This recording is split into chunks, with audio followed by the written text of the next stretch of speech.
gentlemen, my fellow debate members, and the honorable madam speakers. Now, today, this House would like to discuss upon that this House would end space exploration.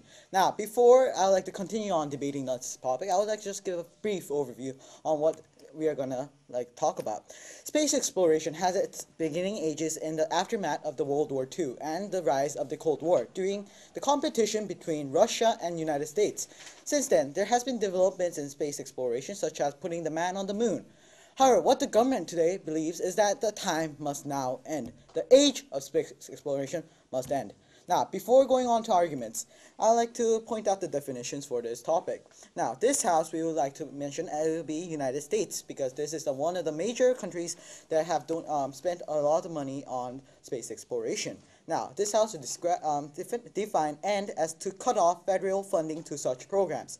Space exploration as researching and exploring area beyond Earth and includes various spin-offs. Now, the government would like to focus on two questions today. These questions are, is it ethical to continue space exploration? Secondly, is money spent on space exploration well spent? Now, to answer these questions, we have two arguments laid out for the audience today. First of all is the topic of unethicality, and second of all is impractical.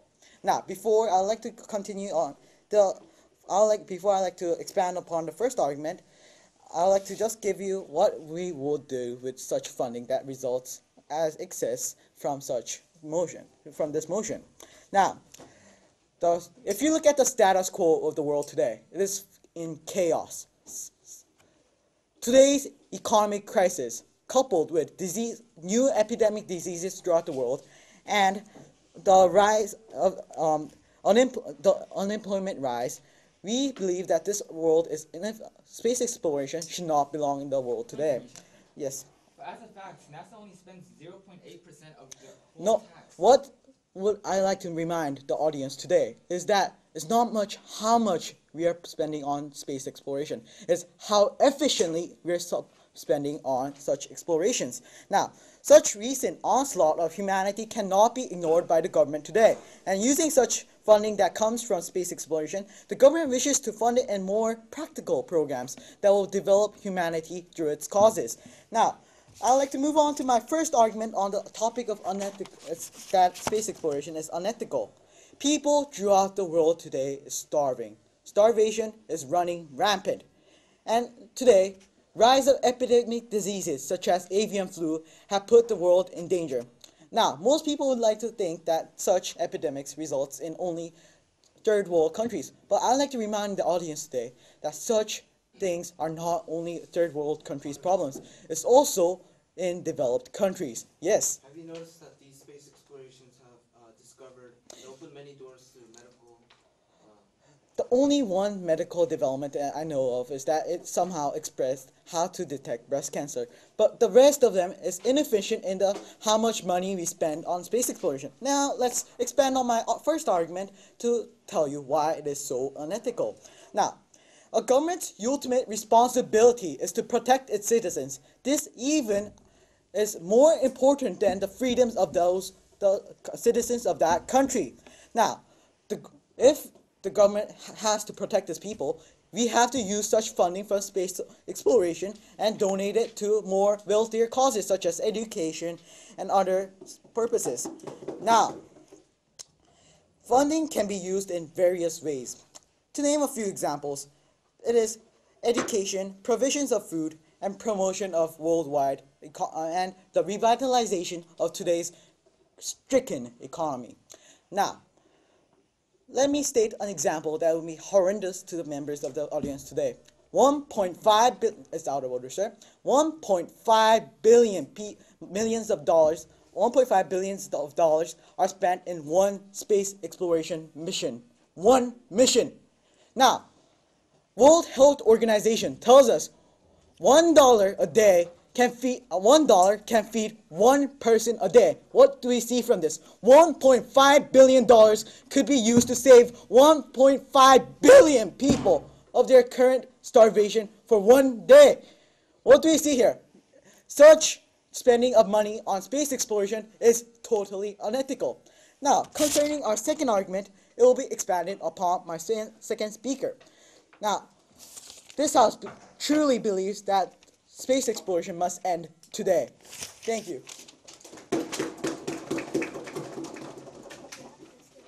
Good afternoon, ladies and gentlemen.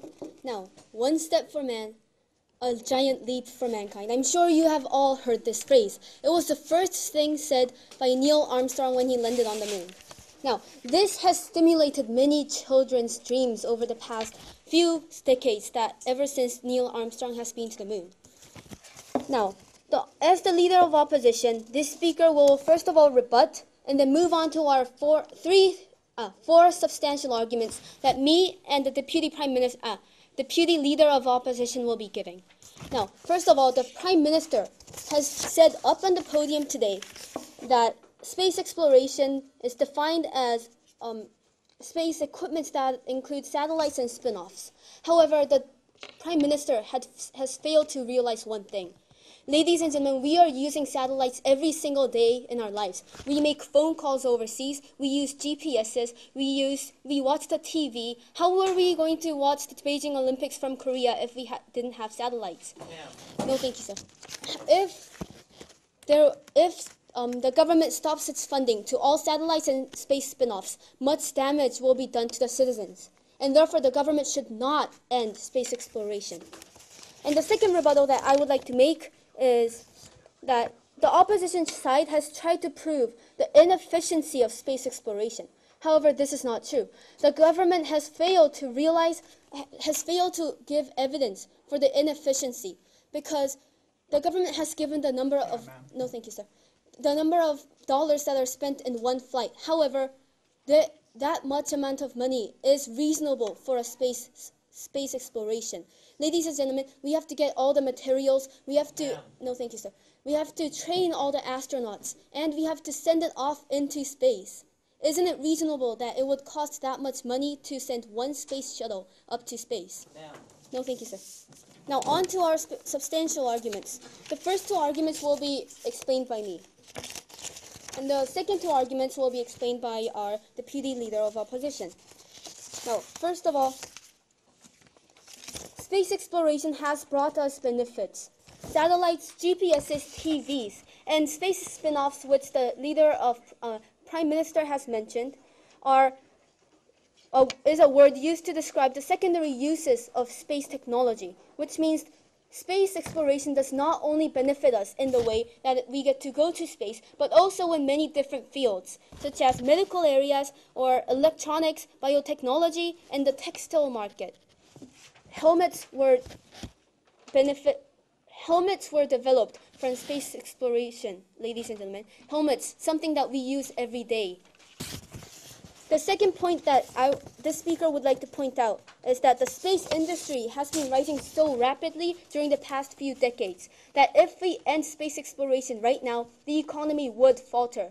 Ladies and gentlemen, as the first speaker has mentioned, poverty, this is caused by the lack of efficiency in the economy. Therefore, we should not stop space exploration.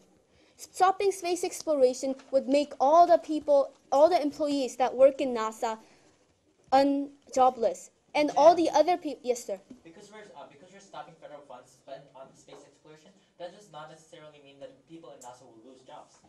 However, when we stop the funding to NASA will not be able to pay its workers, which means they will be jobless, and that would actually harm the economy even more than the economy is faltering at the moment. No, thank you, sir. And our second deputy leader of opposition will be further elaborating on the points that relationship between nations will be improved when space exploration is enhanced. And the second point that our deputy leader of opposition will be talking about is the fact that it is human nature. It is natural for humans to want to explore space because we are curious living organisms. Now, to summarize our points. Ladies and gentlemen, this speaker has today given you two strong, substantial arguments in support for our opposed to the motion today. Countless people will lose jobs, and dreams of children will be lost, and the benefits that we are gaining from space exploration at the moment will be lost as well. Ladies and gentlemen, the status quo is not wrong. It has no problems. Yes, perhaps the budget is a little over, but compared to other fields that the government is spending its budget on, such as the Iraq War, it's spending $120 billion in Iraq every year, while it only spends $16.5 billion on space exploration. This shows that not much budget is used on space exploration. A small step for man, a big leap for mankind. Ladies and gentlemen, we strongly oppose today's motion. Thank you. Good afternoon, ladies and gentlemen, Madam Speakers. As the Deputy Prime Minister for today's motion, this House would end space exploration. I would like to elaborate on the argument that I was supposed to mention, the economic inefficiency and impracticality of space exploration. But before I go on to elaborating on my argument, I would like to point out some flaws mentioned by the Leader of Opposition. First of all, the Leader of Opposition has mentioned something about satellites. However, I beg the opposition to listen to the definition made by the proposition. The definition has mentioned that researching and exploring areas beyond Earth and includes various spin-offs. Satellites are developed in Earth. They are shot within the orbit of the Earth. It is not included in the definition of space exploration, and I think this has been dismissed. And the opposition has also mentioned something about the cost being reasonable. This is directly in contradiction with my argument. But before I go on to elaborating on my argument, I would like to point it out. Ladies and gentlemen, we have spent billions of dollars in space exploration. And what is the opposition shown? Said that we have made helmets. Ladies and gentlemen, is helmets worth billions of costs? Martin Luther King Jr. said, if our nation can spend $20 billion to put a man on the moon, rejected. It can spend billions of dollars to save people who are in poverty. Ladies and gentlemen, is this reasonable? Which is more reasonable, making helmets or saving the poor, which are in direct need right now? This is obvious. And also, the Leader of Opposition has said that space exploration has been rising so rapidly that the economy will collapse with the end of space exploration. However, this is not true. The opposition has not proved it. And as mentioned on our point of information by our government whip, the people in NASA do not lose their jobs just because the space exploration will be cut. They are scientists. They can work in other places. They are not going to lose their jobs. And moreover, yes. However, the workers in NASA do not only include scientists, but also include all the other workers, such as the cleaners, for example. Okay. Now, is the opposition suggesting to spend billions of dollars to save the jobs of a few cleaners? Rejected. I'm not sure what the logic is in saving a few janitors for billions of dollars, which could save the economy, in fact, ladies and gentlemen. The billions of dollars from the taxes of the people that saved will bring tax cuts, will be used to prosper the economy, ladies and gentlemen. Rejected. This is directly in contradiction, ladies and gentlemen. And going over to the elaboration of our arguments, it is economically inefficient. As I've mentioned, quoting Martin Luther King Jr., if our nation can spend $20 billion to put a man on the moon, it can spend billions of dollars to help people. Ladies and gentlemen, there are so many things that we can do with this budget on Earth. We can in fact do technological developments. There are numerous areas of rejected. There are many areas of science that are underdeveloped yet. Space exploration is not the only underdeveloped area, ladies and gentlemen. And the Apollo moon program, for example, ladies and gentlemen, it costs like more than $100 billion in total. What did it do? It set men on moon. Yes. What did it do?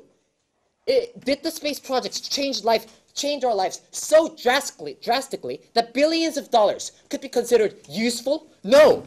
What have we found that is so large that will justify space exploration, ladies and gentlemen? We have found nothing that is so significant that hundreds of billions of dollars will be considered justifiable. Thank you.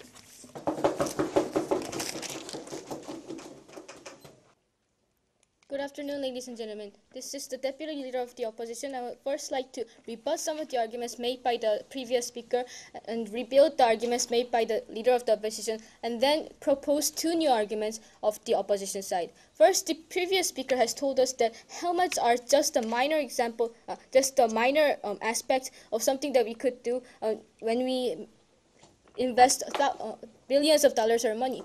However, helmets are not the only things that were developed by space exploration. There are much other technological developments, and also as the Prime Minister has also suggested, there was a new device made so that we can detect breast cancer.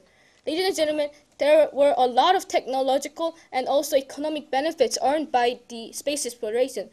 And moreover, the previous speaker has told us that the workers in NASA, providing jobs for the workers of NASA is just a minor aspect compared to the